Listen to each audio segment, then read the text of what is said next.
Hello everyone, welcome back to the channel. Hoping you are doing great. So last video में हमने जो journal chapter था आपका, जिसमें हमने सिंपल जर्नल और जो जीएसटी जर्नल था वो कंप्लीट कर लिया था. सो आज हम स्टडी करेंगे कैश बुक. सो चलिए पढ़ते हैं.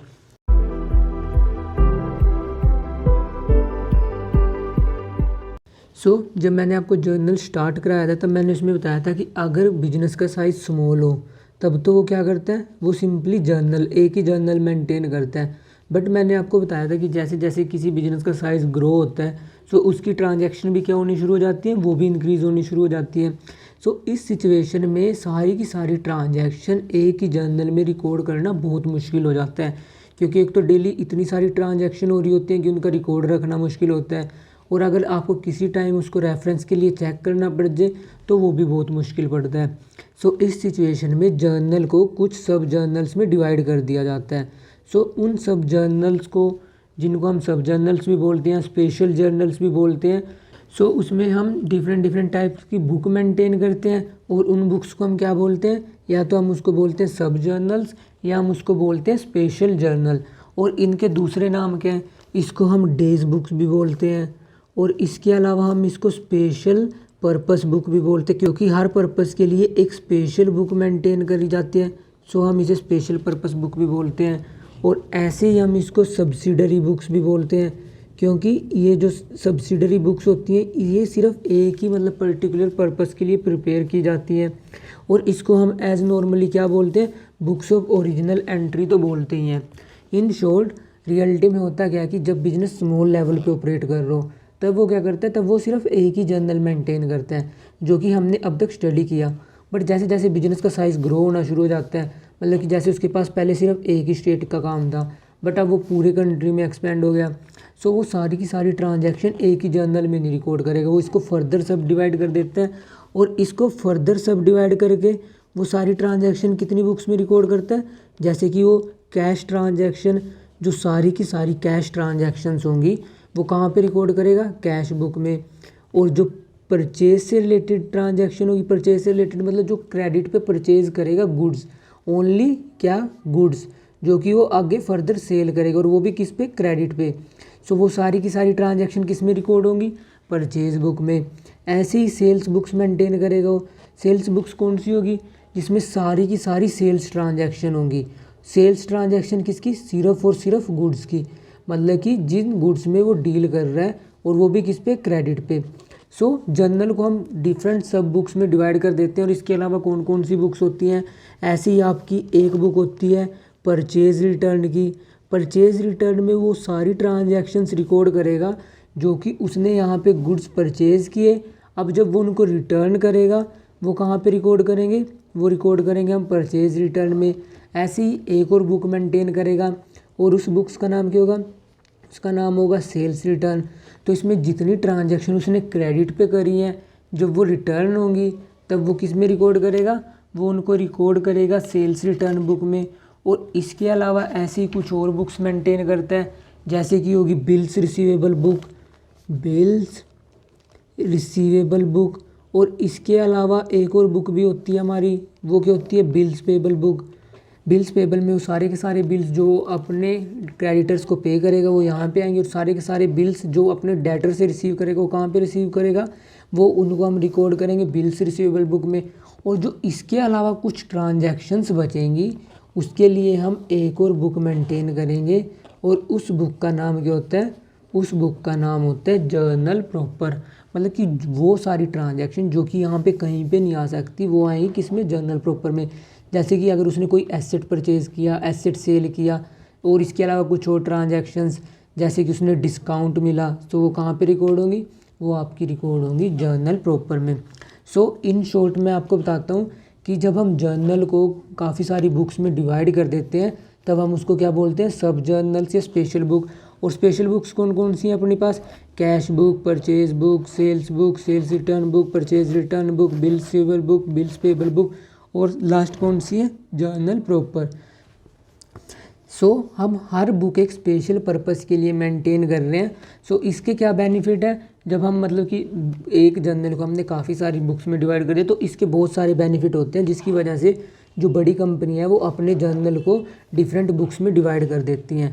पहला बेनिफिट क्या है, डिवीज़न ऑफ वर्क। पहला बेनिफिट मैं यहाँ पे लिख देता हूँ, डिवीज़न ऑफ वर्क।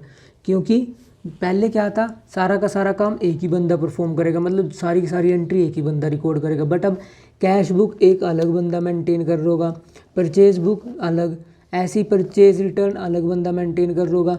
सो उससे क्या होगा कि जो पर्टिकुलर इंडिविजुअल होगा जो कि सिर्फ एक ही सारी की सारी एक जैसी ट्रांजैक्शन रिकॉर्ड करेगा, उसमें स्पेशलाइज हो जाएगा। स्पेशलाइज का मतलब जैसे वो सेम ट्रांजैक्शन बार बार रिकॉर्ड करेगा, सो इससे एक तो डिवीज़न ऑफ वर्क होगा, और डिवीज़न ऑफ वर्क से क्या होगा, वो उसमें स्पेशलाइजेशन आ जाएगी, मतलब वो बहुत ही एफिशिएंट तरीके से सारी की सारी ट्रांजैक्शन उस पर्टिकुलर बुक में रिकॉर्ड करेगा। और इससे दूसरा बेनिफिट क्या है, इंक्रीज़ इन एफिशिएंसी। एफिशिएंसी क्यों इंक्रीज़ होगी, पहले सारा का सारा काम एक ही बंदे के सर पे था, बट अब उसको कितने में डिवाइड कर दिया, उसको हमने 8 to 9 सब बुक्स में डिवाइड कर दिया। सो एक बंदा सिर्फ अब एक पर्टिकुलर सेगमेंट से ही डील करेगा, ना कि पूरे के पूरे सेगमेंट से। सो दूसरा बेनिफिट है इंक्रीज इन एफिशिएंसी। और तीसरा बेनिफिट क्या है, ईजीनेस इन पोस्टिंग। पोस्टिंग का मतलब होता है जब हम जो हमने जर्नल में ट्रांजैक्शन रिकॉर्ड करी, जब हम उसको लेजर में रिकॉर्ड करते हैं, मतलब जर्नल से जब हम लेजर में ट्रांसफ़र करते हैं उसको बोलते हैं हम पोस्टिंग। सो पहले क्योंकि सारी की सारी ट्रांजैक्शन एक ही बुक में थी, तो मतलब उससे ज़्यादा कॉम्प्लिकेटेड होता था, क्योंकि हर रोज़ डेली 1000 ट्रांजैक्शन हो रही हैं। बट अब हमें पता है कि कैश ट्रांजैक्शन हमें यहाँ पे मिलेंगी, परचेज़ यहाँ पे। सो उससे मतलब एक सेग्रीगेशन बन जाता है कि ये पर्टिकुलर ट्रांजैक्शन यहाँ पे है, ये यहाँ पे है, तो बंदे को मतलब ये लगता है कि कुछ सिंप्लीफाइड रिकॉर्ड है उसके पास। सो उससे वजह से ईजीनेस इन पोस्टिंग होती है, और चेकिंग ईजी होती है इससे, क्योंकि आपको अगर कोई भी ट्रांजैक्शन चेक करनी है, अगर परचेज से रिलेटेड, सो आप परचेज बुक खोल लोगे। सेल्स रिटर्न से रिलेटेड ट्रांजैक्शन चेक करनी है, सो आप सेल्स रिटर्न बुक खोल लोगे।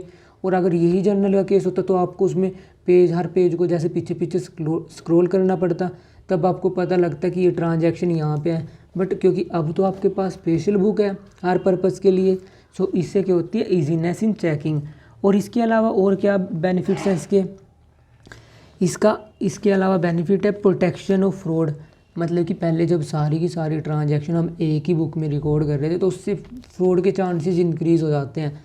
बट क्योंकि अब हमें पता है कि एक पर्टिकुलर सेगमेंट एक ही बुक में होगा, सो अगर कोई फ्रॉड भी करेगा तो वो हम आसानी से चेक कर लेते हैं। और इसके अलावा लास्ट बेनिफिट क्या है, फिक्सिंग इन रिस्पॉन्सिबिलिटी। रिस्पॉन्सिबिलिटी मतलब कि जैसे हमने अब एक पर्टिकुलर बुक एक ही बंदे को असाइन कर रखी है, सो अगर किसी भी टाइप का फ्रॉड होगा या एरर होगा तो हम उस बंदे का गला पकड़ेंगे सीधा जाके, क्योंकि कि भाई ये बुक तेरे अंडर थी, तुझे इसमें सारी ट्रांजैक्शंस रिकॉर्ड करनी थी, बट तूने सही से रिकॉर्ड नहीं करी, सो वो बंदा उस बुक के लिए लायबल होगा। सो आज का हमारा टॉपिक रहेगा कैश बुक को स्टडी करना। ऐसे ही हम फिर purchase, sales, purchase return book करेंगे। और जो जैसे बिल्स रिसीवेबल और बिल्स पेबल बुक है, वो CBSE ने क्लास 11th के लिए स्पेसिफाई नहीं कर रखी। ऑल्दो जो प्रीवियस थी जैसे 2013-14 में ये बुक्स भी CBSE के सिलेबस में थी, बट क्योंकि अब CBSE ने अपना सिलेबस रिवाइज़ किया है, सो ये शायद इस बार इस सिलेबस में इंक्लूड नहीं है। बट अगर आपको इस पर भी स्पेशल वीडियो चाहिए, सो आप मुझे बता देना, क्योंकि मैं जो आपकी बुक्स हैं, मैं कैश बुक कवर कराऊंगा, purchase, sales return, purchase return, और इसके अलावा मैं जर्नल प्रॉपर, मतलब ये 2 बुक्स क्योंकि सिलेबस में स्पेसिफाई नहीं है, सो मैं इसके ऊपर आपको कोई इलस्ट्रेशन नहीं कराऊंगा। बट अगर आपको इसके ऊपर स्पेशल वीडियो चाहिए, सो आप कमेंट सेक्शन में मुझे बता सकते हैं। सो आज का टॉपिक है अपना कैश बुक को स्टडी करना। सो मैंने कैश बुक में क्या बताया, कैश बुक में वो सारी ट्रांजैक्शंस आती हैं जो कि किससे रिलेटेड हो, एक तो रिलेटेड हो वो गुड्स से। गुड्स मतलब जैसे कि अगर आपका बिजनेस फर्नीचर का है, सो आपके लिए फर्नीचर गुड होगा। अगर आपका बिजनेस टीवी सेलिंग है, सो आपके लिए टीवी गुड्स होंगे। सो वो सारी ट्रांजैक्शन जिसमें हमने गुड्स को या तो परचेज़ किया है या हमने उसे सेल किया है, और वो जिससे हमने या तो कैश रिसीव किया है या हमने कैश पे किया है, सो वो सारी ट्रांजैक्शन हम कहाँ पे रिकॉर्ड करेंगे, वो सारी की सारी ट्रांजैक्शन हम रिकॉर्ड करते हैं कैश बुक में। मतलब कि कैश रिसिप्ट और कैश पेमेंट हम कहाँ पे रिकॉर्ड करेंगे, सारी की सारी हम रिकॉर्ड करेंगे कैश बुक में। जर्नल में हम कोई भी कैश से रिलेटेड ट्रांजैक्शन होगी जो कि किन से रिलेटेड होगी, गुड्स से रिलेटेड। अगर आपने गुड्स बेचे और कुछ पैसा कमाया, आपने गुड्स खरीदे और आपने कुछ पेमेंट करी, सो वो सारी की सारी ट्रांजैक्शंस कहाँ पे जाएंगी, वो सारी की सारी ट्रांजैक्शन जाएंगी आपकी कैश बुक में। मतलब आपको जर्नल प्रॉपर में या जर्नल में इससे रिलेटेड कोई भी ट्रांजैक्शन रिकॉर्ड नहीं करोगे। सो कैश बुक क्या होती है अपनी? कैश बुक अपनी एक तो सब्सिडरी बुक भी है और एक प्रिंसिपल बुक भी है। सब्सिडरी बुक क्यों? क्योंकि हमने जर्नल को काफ़ी सारी बुक्स में डिवाइड कर दिया। सो ये एक सब्सिडरी बुक भी है, या जिसे हम बोलते हैं बुक्स ऑफ ओरिजिनल एंट्री। और एक ये हमारी क्या है, ये हमारी प्रिंसिपल बुक भी है। प्रिंसिपल बुक्स कौन सी होती है? प्रिंसिपल बुक होती है हमारा लेजर। सो क्योंकि जब हम कैश बुक मेंटेन कर रहे हैं, सो जो हम लेजर में जैसे हम कैश अकाउंट ओपन करते हैं, सो हमें वो ओपन करने की ज़रूरत नहीं है, क्योंकि हमने पूरा डिटेल रिकॉर्ड मेंटेन कर रखा है कैश बुक में। सो जब हम कैश बुक प्रिपेयर करेंगे, सो हम कैश अकाउंट लेजर में कभी भी ओपन नहीं करेंगे। सो इस वजह से इस बुक को क्या बोलते हैं हम? इस बुक को हम बुक ऑफ ओरिजिनल एंट्री भी बोलते हैं और इस बुक को हम प्रिंसिपल बुक भी बोलते हैं। और most of the time examiner ये क्वेश्चन आपको मतलब ऑब्जेक्टिव टाइप में पूछ सकते हैं कि ऐसी बुक का नाम बताओ जो बुक ऑफ ओरिजिनल एंट्री भी है और बुक ऑफ प्रिंसिपल भी है। और मैंने इसका आपको रीज़न भी बता दिया। सो अब हम डिफरेंट स्टडी कर लेते हैं कैश अकाउंट के बीच में और कैश बुक के बीच में। सो कैश अकाउंट क्या है? कैश अकाउंट एक वो अकाउंट है जो कि जब हम लेजर प्रिपेयर करते हैं, जब मैंने आपको वो अकाउंटिंग साइकिल बताया था, उसमें मैंने आपको बताया था सबसे पहले हम जर्नल प्रिपेयर करते हैं, जर्नल के बाद हम लेजर, लेजर के बाद हम ट्रायल बैलेंस, ट्रायल बैलेंस के बाद हम profit and loss and balance sheet. So ये होता है अपना accounting cycle. So cash account होता है जो कि हम ओपन करते हैं लेजर के टाइम। बट कैश बुक क्या है? कैश बुक एक सेपरेट बुक है जिसमें हम सारी की सारी कैश रिलेटेड ट्रांजैक्शन क्या करते हैं? रिकॉर्ड करते हैं। और सारी की सारी कैश ट्रांजैक्शन किससे रिलेटेड होती हैं?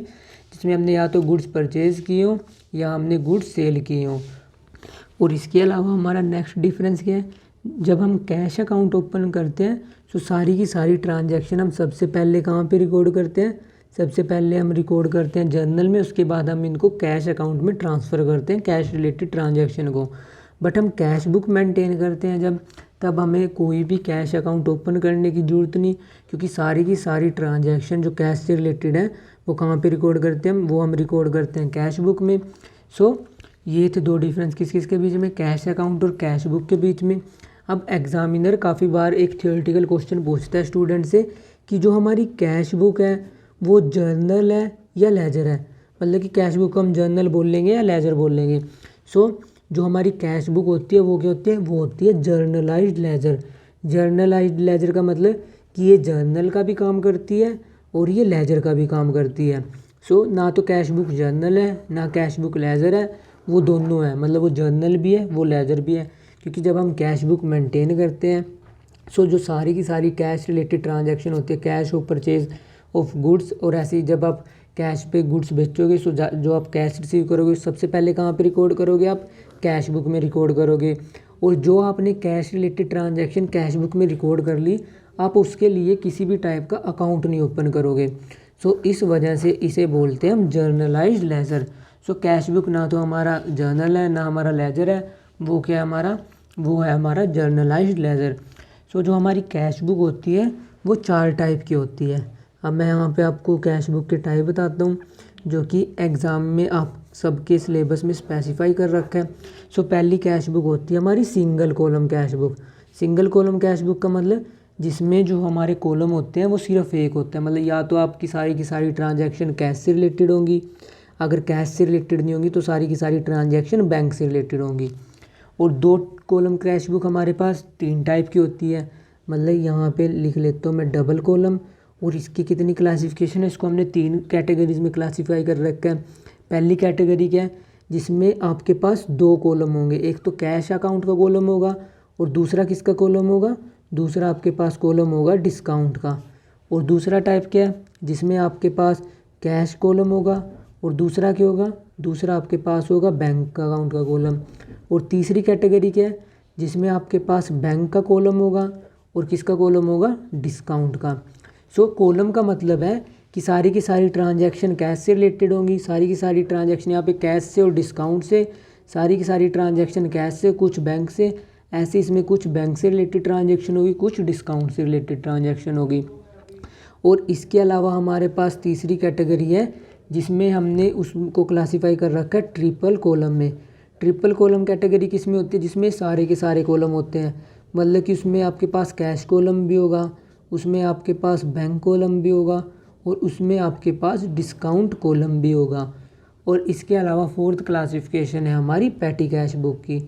और जो एग्जामिनर है वो मोस्ट ऑफ द टाइम आपसे क्वेश्चन पूछेगा ट्रिपल कॉलम कैश बुक से रिलेटेड, बट क्योंकि आपके सिलेबस में सारी की सारी स्पेसिफाई कर रखी हैं, सो आपको ये सारी की सारी कैश बुक डिटेल में स्टडी करनी है।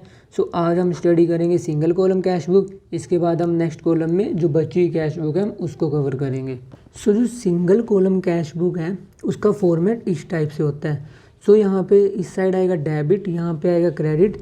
सबसे पहला कॉलम होता है डेट का, सेकंड कॉलम होता है हमारा पर्टिकुलर्स का, और पर्टिकुलर्स में क्योंकि हमने क्या बना रखी है कैश बुक, और कैश बुक में हम किससे रिलेटेड ट्रांजैक्शन रिकॉर्ड करते हैं, हम सारी की सारी ट्रांजैक्शन या तो कैश से रिलेटेड रिकॉर्ड करते हैं या बैंक से रिलेटेड रिकॉर्ड करते हैं। सो कैश या बैंक क्या होता है बिजनेस का, वो होता है एसेट्स। सो डेबिट साइड में क्या आएगी, एसेट्स का मैंने आपको रूल क्या बताया था, debit what comes in.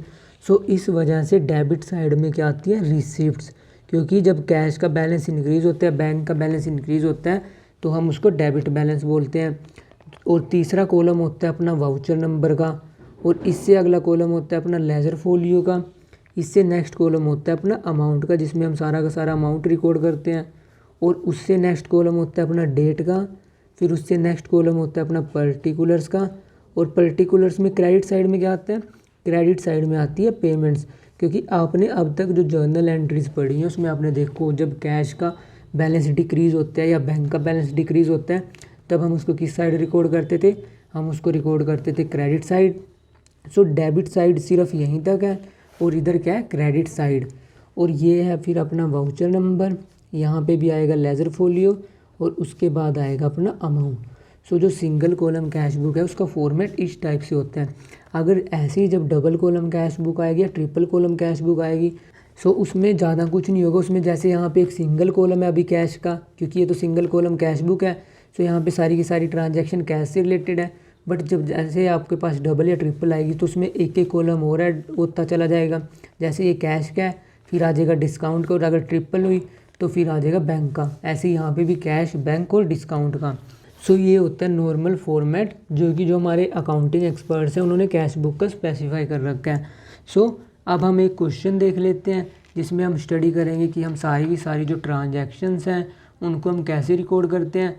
But इसके अलावा आपको एक चीज़ ध्यान में क्या रखनी है, जैसे हमारी सिंगल कॉलम कैश बुक है, जैसे कि हमें क्वेश्चन में दिया है कि हमें सिर्फ सारी की सारी ट्रांजैक्शन अभी कैश से रिलेटेड रिकॉर्ड करनी है, मतलब ना तो हमें बैंक से रिलेटेड रिकॉर्ड करनी है और ना ही हमें डिस्काउंट से रिलेटेड रिकॉर्ड करनी है। सो अगर बैंक से रिलेटेड कोई ट्रांजैक्शन होगी या डिस्काउंट से रिलेटेड कोई ट्रांजैक्शन होगी, क्योंकि ये सिंगल कॉलम कैश बुक है, सो बची ट्रांजैक्शन हम कहाँ पे रिकॉर्ड करेंगे, बची ट्रांजैक्शन हम जर्नल प्रॉपर में रिकॉर्ड करेंगे। ऐसे ही अगर ये सिंगल कॉलम में बैंक अकाउंट से सारी की सारी ट्रांजैक्शन रिकॉर्ड करने को बोलता, सो हम फिर सारी की सारी कैश रिलेटेड ट्रांजैक्शन या डिस्काउंट रिलेटेड ट्रांजैक्शन कहाँ पे रिकॉर्ड करते, उनको हम रिकॉर्ड करते जर्नल प्रॉपर में। ऐसे ही अगर ये डिस्काउंट कॉलम कैश बुक होती तो सिर्फ फिर हम डिस्काउंट की एंट्री करते, कैश और बैंक की कहाँ पे करते, इनको हम करते जर्नल प्रॉपर में। सो अब हम एक इलस्ट्रेशन कर लेते हैं। सो मैं इसी फॉर्मेट को जो मैंने आपको ये बताया है मैं इसी को फर्दर एक्सपेंड कर लेता हूँ, ताकि हम जो सारी की सारी ट्रांजैक्शन है वो हम इसी फॉर्मेट में रिकॉर्ड कर लेंगे। सो ये मैंने कर लिया, ये फॉर्मेट एक्सपेंड आपका, बट आप इसको एक प्रॉपर फॉर्मेट में प्रिपेयर करना, क्योंकि आप देख सकते हो यहाँ पे डेबिट साइड में कम स्पेस है जबकि क्रेडिट साइड में ज़्यादा स्पेस है। सो आपको स्पेस इक्वली डिवाइड करना है। और आपको एक चीज़ हमेशा ध्यान रखनी है, जब हम कैश बुक में सारी की सारी ट्रांजैक्शन कैश से रिलेटेड रिकॉर्ड कर रहे हैं, सो जो कैश का बैलेंस आएगा वो हमेशा डेबिट आएगा, मतलब कि डेबिट साइड हमेशा क्रेडिट साइड से ग्रेटर होगी, क्योंकि आप कैश उतना ही पे कर सकते हो जितना कि आपने रिसीव की हो। आप कभी भी ज़्यादा कैश नहीं पे कर सकते जितना आपने रिसीव की हो उससे। बट अगर ये single column cash book bank से रिलेटेड होगी तो इसका बैलेंस डेबिट भी आ सकता है, क्रेडिट भी आ सकता है, क्योंकि आप बैंक से लोन भी ले सकते हो, तो उस वजह से उसका बैलेंस क्रेडिट आ सकता है। बट अगर आप single column cash book prepare कर रहे हो जिसमें आपने प्रिपेयर की है सारी की सारी ट्रांजैक्शन कैश से रिलेटेड, सो उनका बैलेंस हमेशा क्या आएगा, डेबिट। डेबिट बैलेंस का मतलब जो रिसिप्ट साइड होगी वो पेमेंट साइड से ज़्यादा होगी। सो अब हम एक न्यूमेरिकल क्वेश्चन देख लेते हैं, और क्वेश्चन में हमें दिया हुआ है enter the following transaction in a single column cash book. सबसे पहली अपनी ट्रांजैक्शन है जो कि इनकर हुई है 2020 मार्च 1 को। सो आपको यहाँ पे कुछ नहीं लिखना, सबसे पहले आपको यहाँ पे लिखना है 2020 और यहाँ पे आएगा मार्च 1 और आपको यहाँ पे एक लाइन ड्रॉ कर देनी है जिससे सेग्रीगेट हो जाए कि ये अलग रो है, ये अलग रो है। और हमें ट्रांजैक्शन दी है commence business with cash ₹20,000। So normal transaction हम कैसे रिकॉर्ड करते, हम ट्रांजैक्शन नॉर्मल रिकॉर्ड करते हैं। अगर हम इसे जर्नल में रिकॉर्ड करते तब हम इसे लिखते cash account debit to capital. So अब क्योंकि कैश बुक है वो एक टाइप का कैश अकाउंट ही है, क्योंकि जब हम कैश बुक प्रिपेयर करते तब हम कैश अकाउंट ओपन करने की ज़रूरत नहीं। सो जितनी की जितनी ट्रांजैक्शन रिसिप्ट से रिलेटेड होंगी वो हम कहाँ पे लिखेंगे, वो लिखेंगे हम डेबिट साइड, और जितनी पेमेंट से रिलेटेड होंगी वो हम लिखेंगे क्रेडिट साइड। सो हम इसे कैसे लिखेंगे, हम इसे लिखेंगे to capital account. So debit side हम लिखते हैं टू, क्रेडिट साइड लिखते हैं हम बाय। सो कितना अमाउंट है, अमाउंट है अपना 20,000 और हमारी नेक्स्ट ट्रांजैक्शन क्या है, नेक्स्ट ट्रांजैक्शन हुई मार्च 2 को और इसमें हमें क्या दिया है, बोट गुड्स फॉर कैश ₹5,000। सो यहाँ पे लिख लेते हैं हम 2020 और ये ट्रांजैक्शन डेट क्या है मार्च 2 और हमें क्या दिया, हमने गुड्स परचेज़ करे। सो हम यहाँ पे क्या लिखेंगे, बाय परचेजेज अकाउंट। और ये जर्नल एंट्री मैं आपको बहुत बार बता चुका हूँ। सो यहाँ पे मैं अब ये दोबारा रिपीट नहीं करूँगा। सो अमाउंट कितना है 5,000। ऐसी नेक्स्ट जर्नल एंट्री जो कि इनकर हुई है डेट 5 को, उसमें लिखा है sold goods for cash.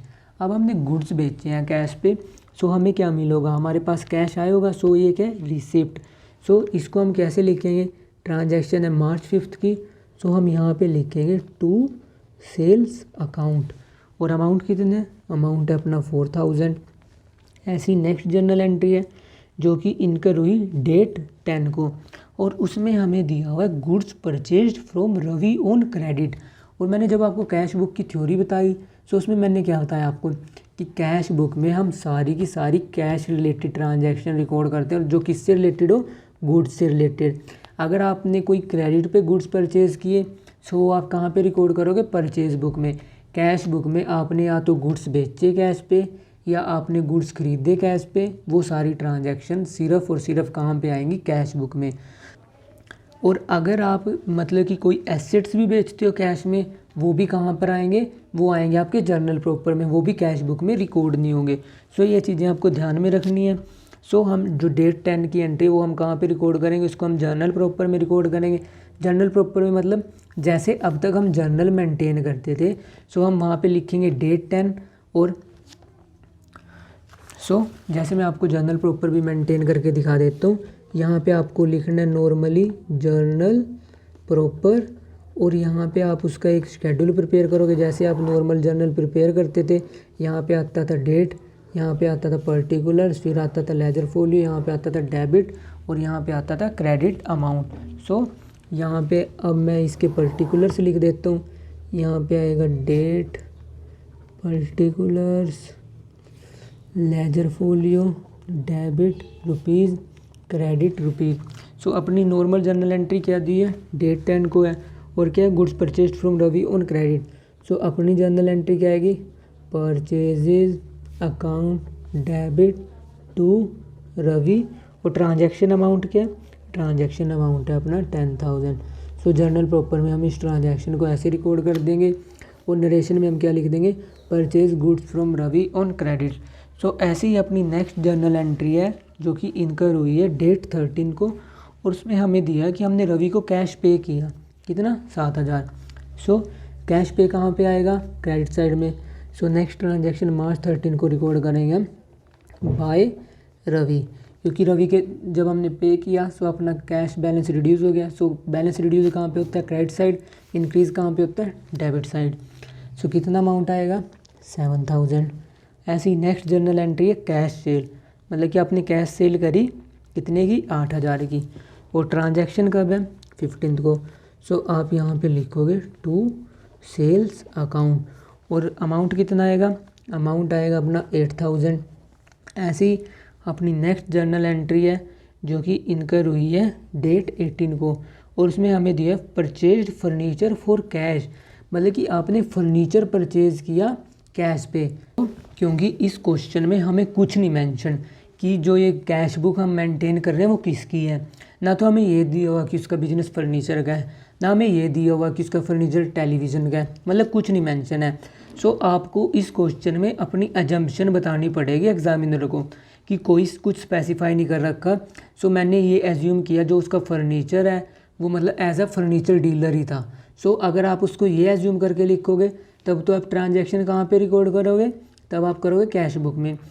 But अगर आप ये एज्यूम करते हो क्वेश्चन में कि जो हमारा क्वेश्चन है उसमें कुछ नहीं मेंशन है कि फर्नीचर उसका एज अ नॉर्मल गुड्स था, मतलब ये फर्नीचर डीलर ही था या कोई और था, तो आप ये लिख सकते हो कि मैंने एज्यूम किया ये फर्नीचर डीलर नहीं है। सो आप इस ट्रांजैक्शन को कहाँ पे रिकॉर्ड करोगे, फिर आप इसे रिकॉर्ड करोगे जर्नल प्रॉपर में। सो अब मैं यहाँ पे ये एज्यूम करता हूँ कि जो ये हमारा क्वेश्चन है कि ये फर्नीचर डीलर का ही है। सो हम ट्रांजैक्शन में यहाँ पे क्या लिखेंगे, ट्रांजैक्शन होगी जो डेट 18 को, और आप यहाँ पे लिखोगे बाय फर्नीचर अकाउंट, और यहाँ पे कितना अमाउंट आएगा, अमाउंट आएगा 6000। और हमारी नेक्स्ट जर्नल एंट्री है 20 की जिसमें हमने वेजेस पे करी 380 रुपये। सो आप 20 को लिखोगे बाय वेजेस अकाउंट, और अमाउंट कितना आएगा, अमाउंट आएगा आपका 380। और नेक्स्ट ट्रांजैक्शन है 24 की जिसमें दिया हुआ है पेड रेंट 400, मतलब कि रेंट पे किया 400। सो वो भी कहाँ पे जाएगा, वो भी जाएगा क्रेडिट साइड। और यहाँ पे आप क्या लिखोगे, bye rent account. So amount कितने से रिड्यूस होगा, 400 से। और 26 की एंट्री है अपने पास रिसीव्ड कमीशन। सो हमने कमीशन रिसीव करी, सो कैश बैलेंस इंक्रीज़ हुआ होगा। कैश का बैलेंस किस तरफ इंक्रीज़ होता है, डेबिट साइड में। सो आप यहाँ पे लिखोगे 26 और यहाँ पे लिखोगे आप टू कमीशन अकाउंट, और अमाउंट कितना आएगा, अमाउंट आएगा आपका 600। और नेक्स्ट ट्रांजैक्शन जो कि डेट 28 को ही उसमें लिखा है विड्रॉ फॉर पर्सनल पर्पस, मतलब कि पर्सनल पर्पस या पर्सनल एक्सपेंसेस के लिए उसने विड्रॉ किए कितने, 1000। सो कैश बैलेंस क्या होगा, रिड्यूस। सो आप 28 को यहाँ पे क्या लिखोगे, बाय ड्रॉइंग अकाउंट, और अमाउंट कितने से कम हो जाएगा, 1000 से। और अपनी लास्ट ट्रांजैक्शन क्या है, डेट 31 को, और उसमें हमें क्या दिया, पेड सैलरी, मतलब कि हमने सैलरी पे करी। सो आप यहाँ पे लिखोगे बाय सैलरी अकाउंट। सो यहाँ पे कितना अमाउंट आएगा, यहाँ पे आएगा 900। सो ये हमने सारी ट्रांजैक्शन रिकॉर्ड कर ली। सो अब हम इसको करेंगे बैलेंस। बट रियलिटी में क्या होता है कि मतलब जो एक्चुअली में प्रैक्टिस होती है बिजनेस में, उसमें जैसे कि जो हर रोज़ की ट्रांजैक्शन है वो उसी डेट को हम बैलेंस करते हैं, क्योंकि ये तो हमने क्वेश्चन किया। बट जैसे जो बिजनेस वर्ल्ड होता है उसमें डेली मतलब 1000 से 2000 ट्रांजैक्शन होती हैं। सो हर रोज़ कैश बुक का बैलेंस मैच किया जाता है और ये चेक किया जाता है कि कोई एरर तो नहीं है। बट क्योंकि अब तो हम एग्जामिनेशन क्वेश्चन कर रहे हैं, सो हमारे पास 1000 2000 तो ट्रांजैक्शन नहीं होगी। सो हम महीने के एंड में इसको क्या करते हैं, बैलेंस करते हैं। सो ऐसा कोई हार्ड एंड फास्ट रूल नहीं है कि इसको at the end of the month he balance करना पड़ता है। मतलब कि जब बिजनेस चाहे वो इसे मतलब पर्टिकुलर डे पे भी बैलेंस कर सकता है, वीकली बैलेंस भी कर सकता है उसे, और उसे फोर्टनाइटली बैलेंस भी कर सकते हैं। बैलेंस का मतलब कि वो अब यहाँ पे कैलकुलेट करेगा टोटल रिसिप्ट। सो यहाँ पे लिखेगा वो टोटल रिसिप्ट कितनी हुई उसे। सो आप यहाँ पे लिखोगे टोटल रिसिप्ट वो कितनी हुई, आप इन सबको ऐड करोगे तो ये बना आपका 32,600। ऐसे ही आप यहाँ पे लिखोगे total payment. So total payments कितनी हुई आपकी, टोटल पेमेंट्स हुई आपकी 20,680 की। सो अब आपको पता है कि जो हमने कैश बुक प्रिपेयर करी है वो किस बेस पे करी है, डबल एंट्री सिस्टम पे। सो उसमें डेबिट साइड और क्रेडिट साइड को हम बैलेंस करते हैं। सो अब हम इसे बैलेंस कैसे करेंगे, सो जो ये बैलेंस इसमें से ये माइनस करके बचेगा वो हम यहाँ पे क्या करेंगे, कैरिड डाउन। कैरिड डाउन का मतलब कि हमारे पास इस महीने कैश ज़्यादा बचा और हमने पे कम किया है। सो जो ये बैलेंस है कैरी डाउन, इसको हम नेक्स्ट महीने में ब्रॉट डाउन करेंगे। सो हम यहाँ पे डेट 31 को ये एक एंट्री करेंगे और यहाँ पे लिखेंगे हम बाय बैलेंस कैरी डाउन। और यहाँ पे 32,600 में से जब आप 20,160 माइनस करोगे तब आएगा आपका 11,920, और तब ये कितना हो जाएगा 32,600, और यहाँ पे भी कितना ही है 32,600। उसके बाद फिर आप यहाँ पे क्या करोगे, डबल लाइन।